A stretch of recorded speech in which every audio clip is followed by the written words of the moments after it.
Hello everybody, Andrew Blake from the digitalaudiomanual.com. Today let's talk about Cubase 14 automation.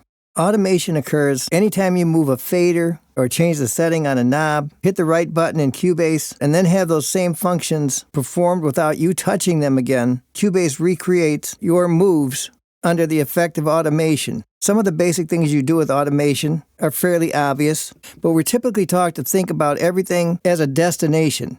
But the approach itself can be actually part of the musical equation. And automation can allow us to achieve this. Let me show you a couple examples of what I mean. Let's take this basic example of this VST synth, giving us a sound like this. Many times our first move is to go to an EQ and making attempts, moving the frequencies around to improve the sound in some way to reach some kind of result. For example, let's say I dip the mids out of the sound. Then typically move on to something else. But with automation, we can dip the mids out of this and actually use that as a musical effect. If I simply go over to the right button, turn that on, play that same piece, but instead of just moving this in one way, I can move it around.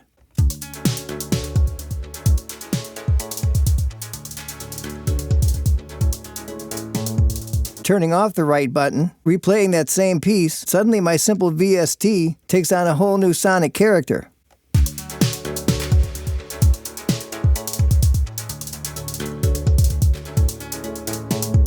On this synth, I have a simple pad. If I go down into the pre area, activate this, I have a knob that stands for the low cut. Listen to the effect this has when I change this on the sound.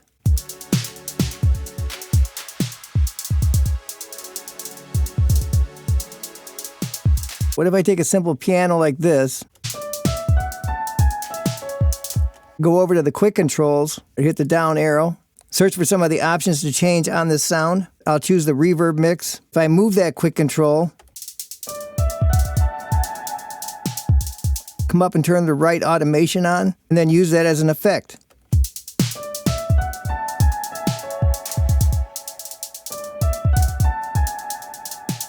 And then we listen to a little of that without any automation.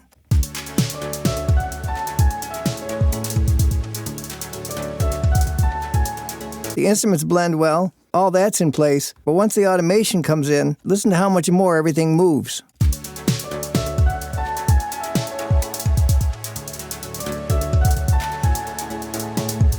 If you have a MIDI controller, you can assign the knobs and sliders, control these different parameters for your automation to be able to record your automation right from your MIDI controller. Let's say I go to this track and I want to use this knob that controls the high cut.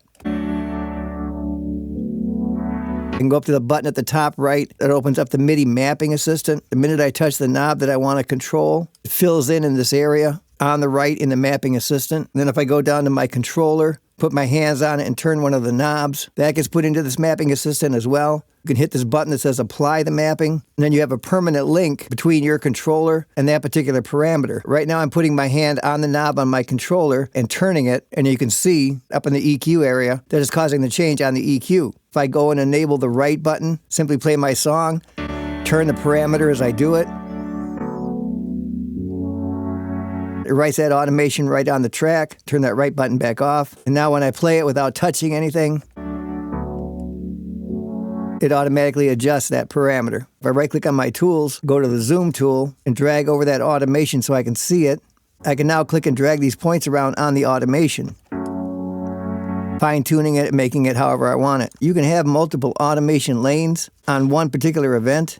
In this case, the automation can turn certain things up and down, and at the same time can change their frequency. This allows you to get many textures that you could never control on your own, trying to physically move these parameters around. In this example, I put both of these tracks into a group where the first sound is just a pad and the second sound is a basic keyboard. But by putting them both into the group, I can automate that group and affect both sounds at the same time.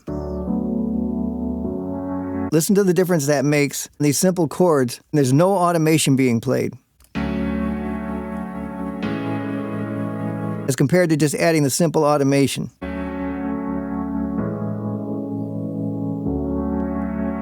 Same instruments, same chords, but just with a little bit of automation, everything changes. Okay, so the last thing I want to show you, probably one of the best options that we've gotten in a long time, not only can we use automation lanes, but in Cubase 14, we've now graduated to basically having automatic automation. Let me show you what I mean by that. If we take this tune that now has a vocal in it,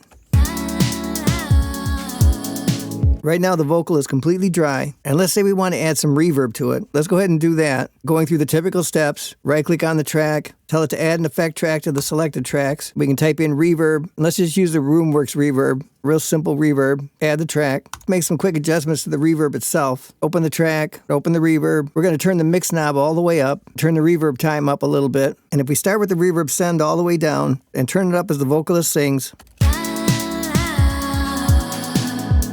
we get a lot of reverb, and it's a great effect on the voice. But the problem is, now the vocal is completely engulfed in reverb, and it stays that way all the time.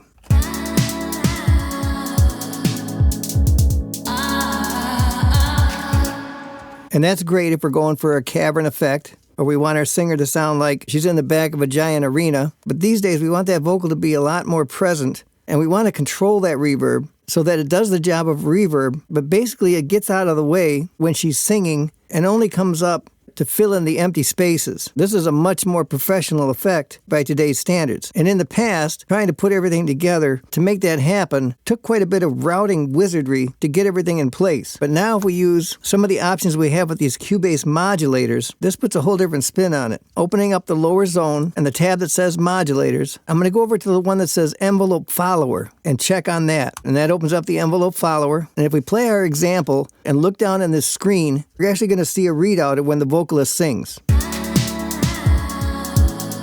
We can adjust that level with this gain knob. Typically, I've found we want a good healthy level here. We don't want to slam it at the top, and we don't want it too low. So the first thing we're going to do is kind of adjust that. Let's do that.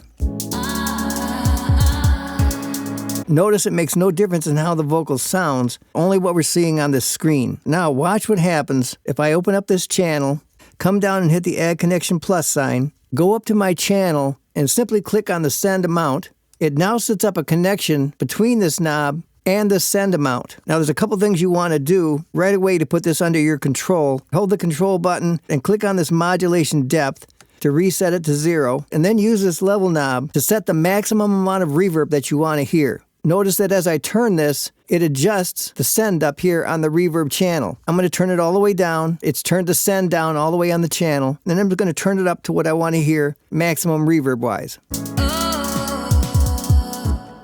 That's good enough for our example. The next thing you want to do is go to this button that changes the polarity from bipolar to unipolar. Just click on that. It'll actually say unipolar. And without going too deep into the theory, it's going to allow our adjustment to just turn things down instead of turning things up and down. Now, if I go to this modulation depth and start turning it down, what you're going to see happen is every time she sings, it's going to automatically duck the reverb. And when she stops singing, it's going to release that and allow the reverb to come back into place. I'm going to adjust it.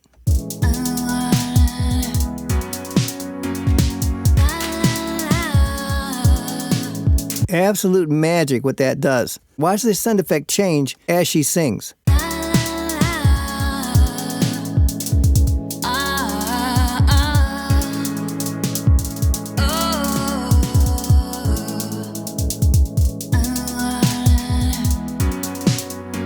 It has never been easier to achieve such a professional effect. So you can see how just a little bit of thoughtful application of automation on various parameters can breathe a whole new life into whatever you create. And it's really never been easier to apply these kind of techniques and take full advantage of the power of automation. So I want to encourage you to experiment, take the things you already do, but try to find ways to incorporate the extra movement and bring this stuff into your creative workflow. Here's wishing you many inspiring moments along your creative journey. Thanks for watching, and I'll see you next time. All right, it's going to wrap it up for today. As always, if you haven't already, click the link in the description of this video to learn how you can get access to the all-new Digital Audio Manual Preferred. It's the clear, step-by-step solution showing you not only the tips, but all the secret and typically never talked about features that'll take you to a higher level of using your software. If you've been searching for an all-in-one solution to take you from start to finish and learning Cubase and Wavelab and other music software, this is exactly what you've been looking for. So click on the link in the description and come and be part of the clear path to a better learning experience. So today we took a look at Cubase automation. We began by looking at some creative ways to use it on EQ moves, the filter cutoff. We looked at how we can use our MIDI controllers to control parameters through automation as well. We looked at the actual automation curves and how to edit those. Besides individual tracks, we learned how we can automate groups. We went through a number of different sound examples to see how we can use very simple things to totally transform our production. And then we looked at the new envelope follower modulator and how we can use that to duck effects like reverb or delay or other kinds of effects out of the way of our main vocal or really any other kind of lead instrument that we want to bring a little more prominence to as we continue to explore all these different creative options and the tools that we have available to us. As always, it's great to have you guys here, and I'll see you on the next video.